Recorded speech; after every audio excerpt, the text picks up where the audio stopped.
Olá, querido amigo, querida amiga, qué bueno estar juntos contigo una vez más en este lugar, en este momento, para reflexionar en la palabra de Dios, en el programa Reavivados por su palabra. Hoy vamos a reflexionar en el Salmo 106. Vamos a orar un ratito antes de empezar. Querido Padre, bondadoso Dios, danos sabiduría para comprender tu palabra en este momento. En el nombre de Jesús. Amén. Bueno, el Salmo 106 es un salmo lindo y es una continuación del Salmo 105. ¿Te acuerdas que mencionamos que el Salmo 5 era un resumen de las obras de la salvación de Dios? El Salmo 105, por ejemplo, está dividido en 7 partes. Por ejemplo, habla de José, habla también de las plagas del Egipto, ¿verdad? Mencionando 8 plagas, la libertación o la liberación del pueblo de Dios. Y entonces el Salmo 106 es una continuación, presenta los pecados de Israel y la misericordia de Dios. El Salmo 106 presenta las obras de Israel y él habla desde el Egipto hasta la tierra prometida, hasta Canaán. El Salmo 106 recalca, hace hincapié en la rebeldía, en el pecado, en la idolatría del pueblo, en contraste con las misericordias, la bondad, el perdón, la justicia de nuestro Dios. Bueno, el Salmo 106 tiene varias declaraciones. Empieza con una invitación para alabar al Señor porque su misericordia es eterna. Versículo 1. El Salmo 106 hace una declaración clara. Bienaventurados los que guardan lo que es derecho. Es verdad que muchas veces hemos pecado, pero los que buscan al Señor son bienaventurados, son felices. Entonces el versículo 4 hace es una oración, un clamor a Dios. Dice, acuérdate de mí según tu benevolencia, visítame con tu salvación. Es un pedido que deberíamos hacer todos los días. Acuérdate de mí, visítame, Señor Dios. Y tal vez acá, vamos a volver en eso después, pero acá está la receta de la victoria. Clamar al Señor día tras día. El versículo 6, el salmista presenta la condición suya. No era solamente la condición del pueblo. Él dijo, pecamos nosotros, hicimos maldad, cometimos iniquidad.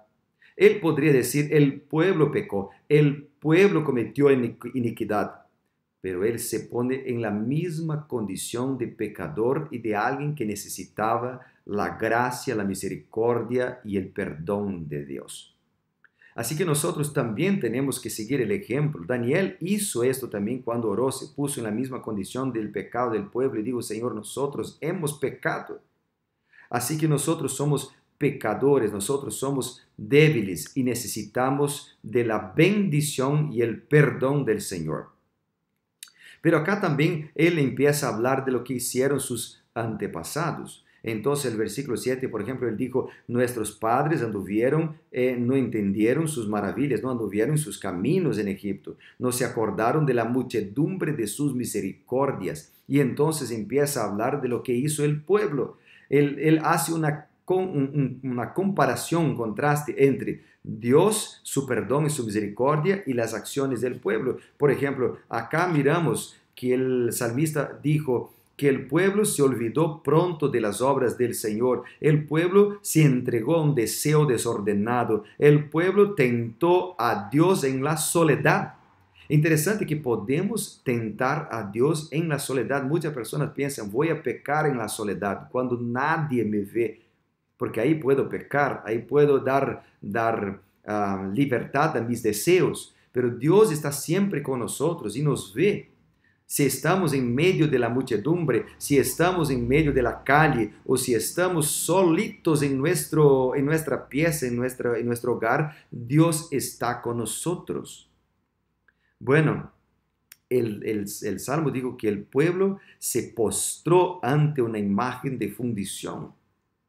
Y más, dijo que el pueblo cambió la gloria de Dios por la imagen de un buey que come hierba Dice que el pueblo olvidó al Dios de su salvación, que había hecho grandezas en Egipto, que había hecho maravillas en la tierra de Can, cosas formidables en el Mar Rojo. El pueblo se olvidó. Queridos amigos, la idolatría es terrible porque es una afrenta a Dios. Y la idolatría está siempre conectada con inmoralidad, o muchas veces es conectada. Se usa en la Biblia la inmoralidad para ilustrar la idolatría. Y ambas, la inmoralidad y la idolatría, son afrentas a nuestro Dios. Por ejemplo, cuando tú miras ahí el texto de Romanos, voy a leer para vos aquí, Romanos capítulo 1, Pablo dijo en el versículo 21, habiendo conocido a Dios, no lo glorificaron como Dios ni le dieron gracias. Al contrario, se envanecieron sus razonamientos y su necio corazón fue entenebrecido. Pretendiendo ser sabios, se hicieron necios. Cambiaron la gloria de Dios incorruptible por imágenes de hombres corruptibles, de aves, de cuadrúpedes, de reptiles. Por lo cual también los entregó Dios a la inmundicia en los apetitos de sus corazones, de modo que deshonraron entre sí sus propios cuerpos. Y después continúa el texto, cambiaron la verdad de Dios por la mentira, honrando y dando culto a las criaturas antes que al Creador, el cual es bendito por los siglos. Por eso Dios los entregó a pasiones vergonzosas, pues aún sus mujeres cambiaron las relaciones naturales por las que van contra la naturaleza. Del mismo modo también los hombres, dejando la relación natural con la mujer, se entendieron en su lascivia los unos con los otros, cometiendo hechos vergonzosos, hombres con hombres, y recibiendo asimismo la retribución debida a su extravío. Así que la idolatría y la inmoralidad sexual están relacionadas. Así que puede ser que tú no estás en este momento adorando un buey, tal vez no estás adorando una vaca, tal vez no estás adorando un animal, tal vez no estás adorando un árbol o una imagen, pero estás cometiendo inmoralidad, ya sea practicando inmoralidad, ya sea traicionando a tu cónyuge, o tal vez tú estás mirando pornografía en la internet y esto está corrompiendo tu vida, puede ser un Dios para vos. Así que cuidado, queridos amigos, porque nosotros tenemos que entender este mensaje como para nosotros también. Dice que el pueblo no escuchó la voz de Jehová, versículo 25. El pueblo se rebeló contra el Espíritu Santo, versículo 33. El pueblo sacrificó sus hijos a los demonios, versículo 37. Cuando nosotros no enseñamos a nuestros hijos la palabra de Dios, cuando nosotros no hablamos de las misericordias, del amor, de la doctrina de Dios para nuestros hijos, cuando nosotros ponemos delante de nuestros hijos dibujos o películas o canciones que son inmorales o que contienen imágenes inmorales, nosotros estamos sacrificando a nuestros hijos a los demonios también en nuestros días. Así que, querido, hay que tomar cuidado porque tal vez yo esté hablando en este momento a alguien que tiene un problema con inmoralidad, un problema con pornografía, y Dios te está llamando en este momento a entregar tus vidas a Él. Dios te está llamando a buscarlo, a clamar a Él. Querido amigo, hay salvación. Si tú miras desde el versículo 43 hasta el versículo 46, menciona las obras de Dios. El pueblo fue terco, el pueblo anduvo por los caminos malos, el pueblo tuvo envidia, el pueblo sacrificó sus hijos a los demonios, el pueblo anduvo en la idolatría y inmoralidad. Pero dijo la Biblia en el versículo 43, muchas veces Dios los libró. El versículo 44 dijo que Dios miraba cuando estaba en angustia, Dios oía su clamor.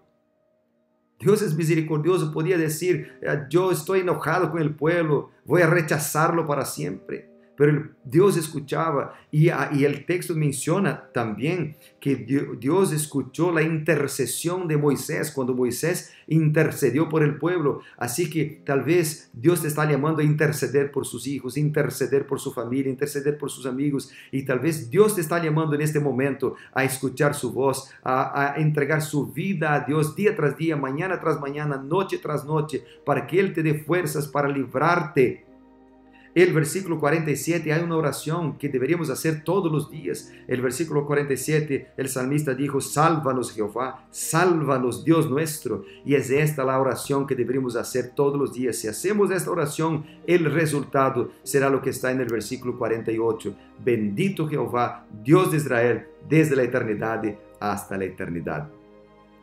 Así que vamos a orar en este momento, para que Dios pueda salvarnos, como dijo Pedro, ¿no? Ahí en Mateos capítulo 14, versículo 30, cuando estaba por hundirse en el mar, dijo, sálvame Jesús.